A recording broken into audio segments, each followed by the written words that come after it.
Assalamualaikum semua dan selamat sejahtera. Saya Afika binti Azmi daripada kohort 4. Pada hari ini saya akan membentangkan tentang tajuk kesan peristiwa 13 Mei dan dasar ekonomi baru terhadap pembentukan masyarakat di Malaysia. Sebagai pendahuluan, peristiwa 13 Mei 1969 merupakan satu peristiwa berdarah yang akan kekal terpahat dalam sejarah penubuhan negara Malaysia. Apakah puncanya? Puncanya adalah disebabkan wujudnya perasaan tidak puas hati dalam kalangan rakyat ekoran ketidakseimbangan ekonomi yang wujud pada ketika itu. Walaupun negara mempunyai pertumbuhan ekonomi yang baik, tetapi ketidakseimbangan ekonomi ini telah menyebabkan nikmat kemajuan dan ekonomi tak dinikmati oleh semua pihak. Rentetan itu, kerajaan telah mewujudkan satu pelan tindakan yang dinamakan Dasar Ekonomi Baru bagi mengatasi permasalahan ini. Apakah dasar ekonomi baru? Dasar ekonomi baru dilihat sebagai satu pelan tindakan yang dapat menyelesaikan masalah ketidakseimbangan ekonomi di samping mampu memberikan keuntungan kepada semua pihak tanpa mengira kaum.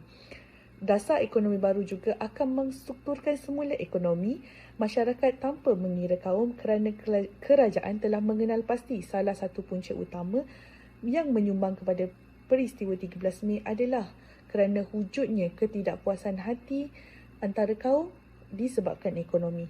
Salah satu kejayaan dasar ekonomi baru yang ketara adalah penurunan kadar kemiskinan dalam kalangan rakyat serta meningkatkan kadar pendapatan rakyat yang tidak mengenal sepadan sama ada dalam bandar maupun luar bandar. Terdapat 4 dasar ekonomi baru. Yang pertama, pembasmian kemiskinan dengan cara menaik taraf kawasan bandar dan luar bandar dengan kemudahan elektrik, jalan raya dan penambahbaikan sumber tali air. Ia juga meningkatkan taraf sektor pertanian dengan memperkenalkan program pemulihan tanaman, tanaman selingan dan tanaman semula. Yang kedua, penambahan peluang pekerjaan dengan membuka ladang-ladang baru, melatih petani mengikut pengkhususan pertanian tertentu dan juga membuka peluang pekerjaan apabila menaik taraf infrastruktur kawasan. Yang ketiga, penambahan pendapatan.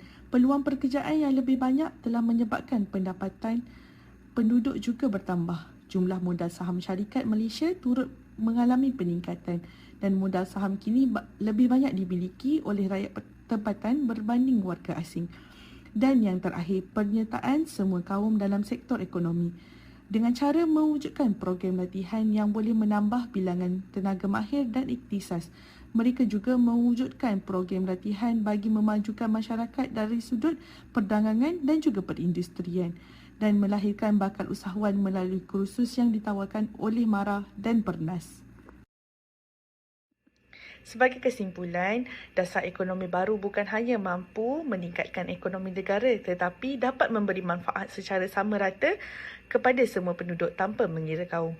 Setiap kaum berinteraksi secara sihat bagi mengerjakan sektor ekonomi masing-masing sama ada dari sudut pertanian, perdagangan maupun industri. Dan yang terakhir, dasar ekonomi negara dianggap sebagai satu pelan tindakan yang berjaya sehingga diakui oleh Bank Dunia pada tahun 1980. Jadi, sekian saja perbentangan saya pada hari ini. Terima kasih kerana sudi mendengar. Bye-bye.